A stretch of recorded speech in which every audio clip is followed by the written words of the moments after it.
Hello, everyone. Welcome back to the official CONCACAF pre-match press conference ahead of leg 2, Cincinnati versus O&M. We've got head coach Pat Noonan. Recording in progress. If you'd like to start us off, if you have a question on the Zoom, just raise your hand and we'll get to you afterwards. Good morning. Good morning. Afternoon now. It's a little unique in the way these second legs kind of start with the scoreline, but how are you feeling about the group heading into tomorrow's match? Feel very good with the group. I think 2 good performances to start the year in Champions Cup play and in regular season play, so I think the energy is good. Hopefully we can carry that into tomorrow and put together another good performance. I think we understand we're in certainly a favorable position, but what I've liked is that we've scored goals and we've kept clean sheets, and that's the goal to continue. You mentioned there being in a favorable position. 2 of those goals came fairly late in the game last week in the Dominican Republic. How much has the scoreline changing from 2 to 4 changed the way you guys can maybe prepare or think about not only this game but the upcoming games in the weeks to come, I guess, in terms of your preparations? I don't think it would have changed much, but I think certainly getting those late goals as far as really putting ourselves in a good position is clear. But you map out these plans, these ideas to help navigate this busy stretch to start, but things don't always go as planned, and you have to be ready to have plan B, plan C, and I'm pleased with the first 2 games and the balance of minutes and the fitness levels. I think you've seen through 2 games that because we were healthy through preseason and because we were very competitive in preseason, we have guys that have consistently been able to get through 90 minutes, and so we'll put a strong team out on the field tomorrow and hope to end the day in a positive way with a good result, and then after that we'll focus on what's next. You mentioned the kind of, I guess, the work done in preseason. I was curious, we've seen 2 very different groups. Game 1, the first CONCACAF game, to the MLS opener. Don't know what to expect for tomorrow, but how much time was spent in preseason maybe building some of these relationships to be able to throw out different groups of guys to kind of navigate this period of time? I would say the first 3 weeks of preseason was spent looking at a lot of different things, different relationships, different 11s. We work on a lot of things in training where you want to focus on a specific center back grouping or a specific midfield grouping, maybe a front 3, whatever it is that's constantly being worked on in training to help us get answers as to when the season starts, when it gets real, what do we think our best starting group is for that first game, and then build off of that. And like I said, I've been pleased with how competitive the group is with some of the pairings and the combinations in the 11s, and I think it's helped us get through 2 games in a strong way and get 2 good results. And now we go into the second leg and try to see another good performance where we progress as a group. I know it's only going to be the 3rd game, but you're trying to improve all the time with the understanding that it's important to win games when we're trying to figure out what our strongest group is. So play the game tomorrow. We'll see how we get through it, and then we'll go from there. You mentioned some strong pairings there in training. You've also been able to feature some younger players early in the season. Has there been anyone who stood out in training over the last couple of weeks that may make an impact in tomorrow's match? A lot of players have stood out. If you just look at maybe some of the names and players that are less expected, that was in leg 1, Andre Chirilla's first action, and I thought he had a strong performance. I know Steven Jimenez comes in off the bench, but Steven's been outstanding. His consistency in his play, just game understanding and taking on different roles within the midfield, I've been really impressed with. So he's somebody that maybe without having all the minutes and the volume has had a good preseason and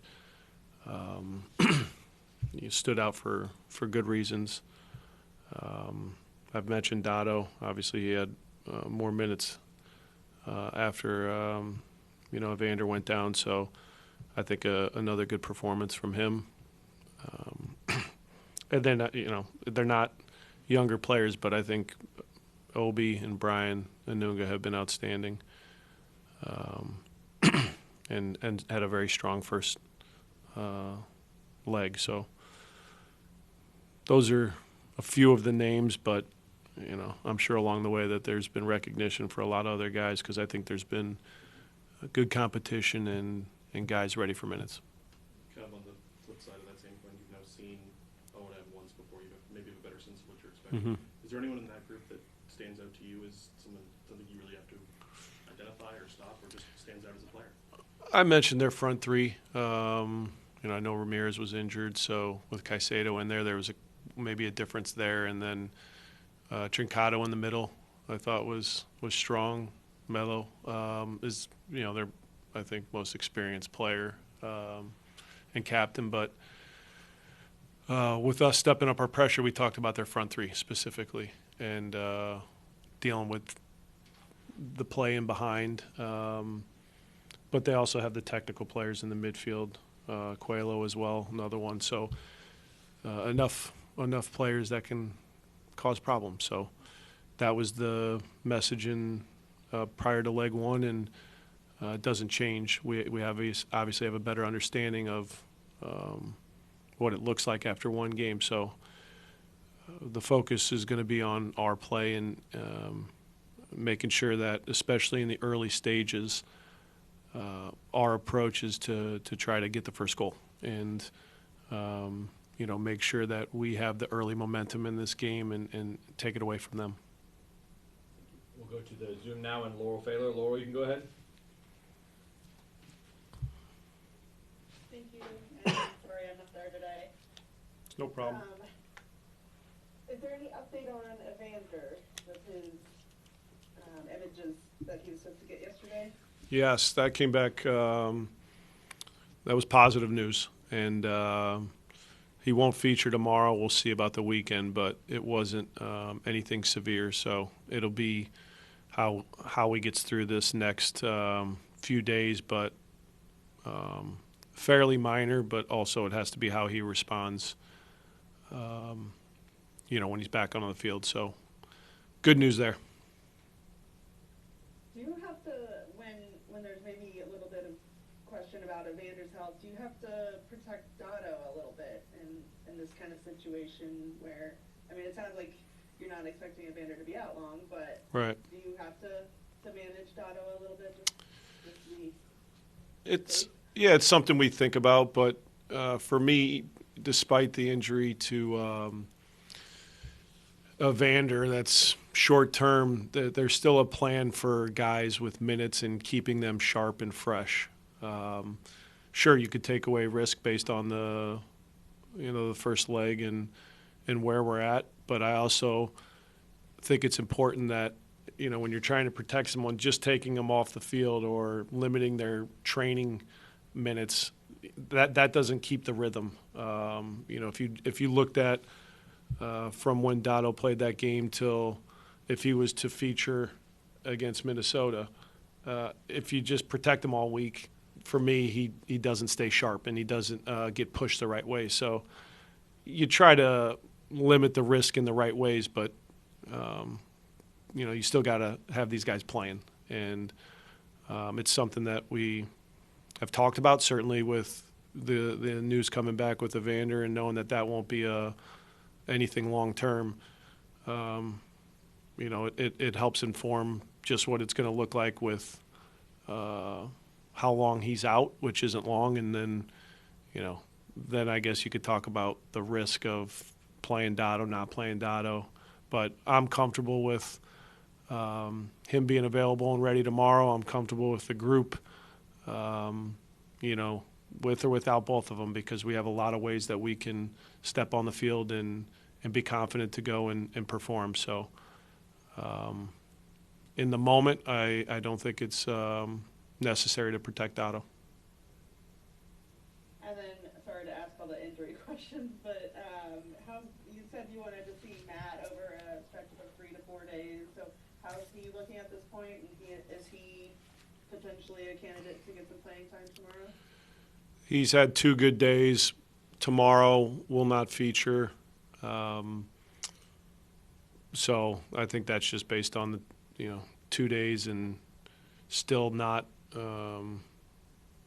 at the level that I would say, excuse me, we feel he needs to be on the field tomorrow. Maybe there was some minutes out there, but that won't be the case. So we'll see how it looks for the weekend. But the last 2 days has probably been the best as far as what we've seen out of Matt. Go to Caleb No on the Zoom, and then back to Laurel if you have another one. Caleb, go ahead. Yeah, hey Pat, just a little bit of a follow-up on Evander. Obviously, you get that news early this week. How much of a relief is that when you get that news and you find out that it is positive news in terms of Evander's injury and the fact that it won't keep him out long-term? How much of a relief is that for you when you get that news? Yeah, well, with any player, when you have such a key piece that you see go off the field and there's uncertainty around, that injury, yeah, people are holding their breaths. But it's good news, and like I said, post-game, we can't replace Evander, but we also feel very confident in guys being ready to step in and help us move forward. And you saw that with Dotto.